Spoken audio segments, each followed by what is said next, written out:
journey starts at Pasadena, California, in St. Luke's Hospital on May 8, 1953, where Linda Higley was born. Linda is a creative and motivated grandma who pours her heart into everything, like sewing, carpooling her grandkids, walking her dog, and cherishing her family with love and intention, bringing joy to those fortunate enough to know her.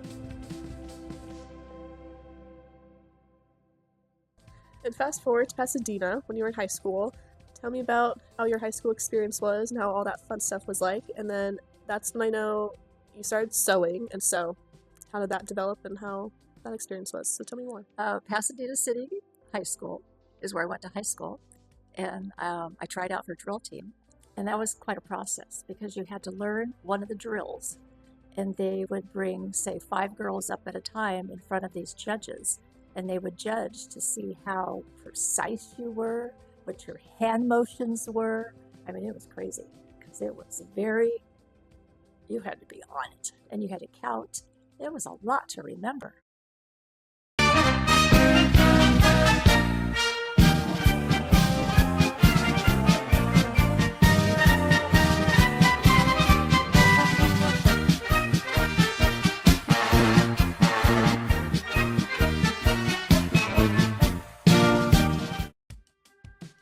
And so luckily I passed, woohoo! So I got on the drill team, so that was fun. So we used to do parades. We performed at the Rose Bowl for football games. And one time I was asked to be the leader of the parade. So I got to be out front doing my special little thing, and it was great fun. Linda's sewing journey started back in high school when her dad made her an offer she couldn't refuse. If she made all her own clothes, he'd buy her the fabric. It was an offer she eagerly accepted, and it sparked a lifelong passion. Linda even became the youngest sales clerk at Stretch & Sew. Since then, her sewing machine has been a constant companion. She's crafted countless pieces, from her daughter Erin's prom dresses to her dress at Erin's wedding, and even little stuffies for her grandchildren. Each creation is a testament to her artistry and the care she pours into everything she does. Now, speaking of auditions, I would say the biggest one in your life is probably the Rose Parade and auditioning for the Rose Princess. And so, tell me more about that. Well, it was quite an honor. And actually, you had to be a high school senior to be able to try out to be on the Tournament of Roses. So the first time I tried out, I made it all the way to the 25, but I did not make the court. I was very, very sad. So I graduated from Pasadena High School, went to the City College, and I tried out again the following year. Son of a gun, I made it. So I made it the second time around. One of the other Rose Princesses on the court, she tried out 3 times, and on her third one, she became the Rose Princess. So you didn't always make it on the first time, but I knew what it was. The second go around, I knew the questions they were going to ask, and I was ready for it this time, more confident. I'm looking for the girl next door to be outgoing, confident, and ready to take on the world. Linda had the honor of representing Pasadena, traveling far and wide, and even earning a spot on the prestigious Grand Marshals show, a celebration of music and dance. But the highlight? She was the only one invited to share the dance floor with the renowned Lord Swelk, a moment that truly set her apart. Okay, fast forwarding to when you met Papa. So, tell me about how you guys met. So I met Papa while I was working at Pasadena Federal Savings. I was a new accounts gal, and he was an appraiser. So during break time, he would be at the break room the same time I was. And he was the nicest guy. Always had a smile on his face, very just kind and just very nice guy. He was funny, and everybody really liked him. And I used to think, wow, he's really different. There's something special about this guy. So then we started dating. And then in 1976 is when we got married. But to back up a year, we went to, because I was not a Christian. He was a Christian. I didn't really know what all that meant.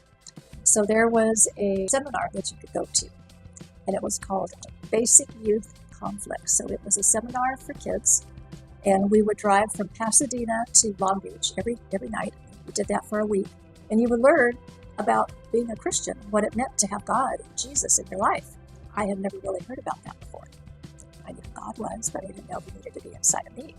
So anyhow, it was Papa that brought me to that led me to say yes to Jesus in my life.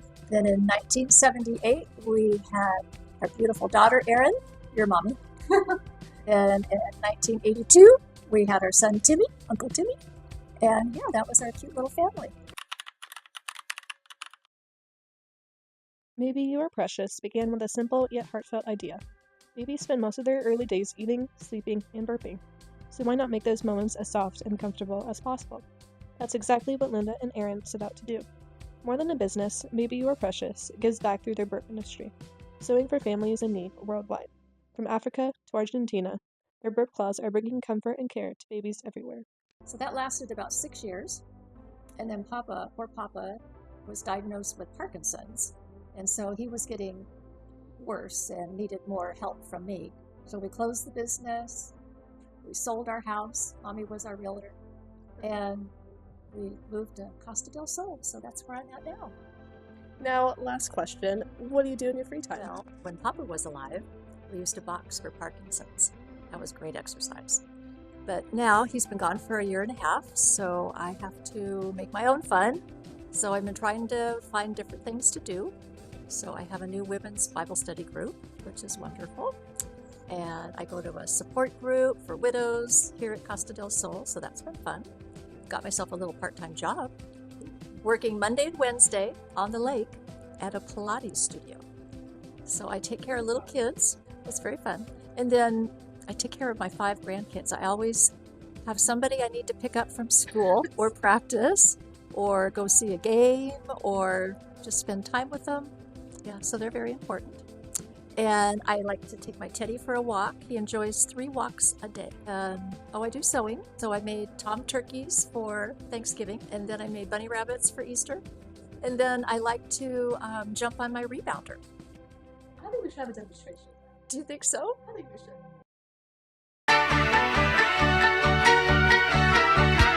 I've been cheated by you since I don't know when. So I made up my mind it must come to an end. Look at me now, will I ever learn? I don't know how, but I suddenly lose control. There's a fire within my soul.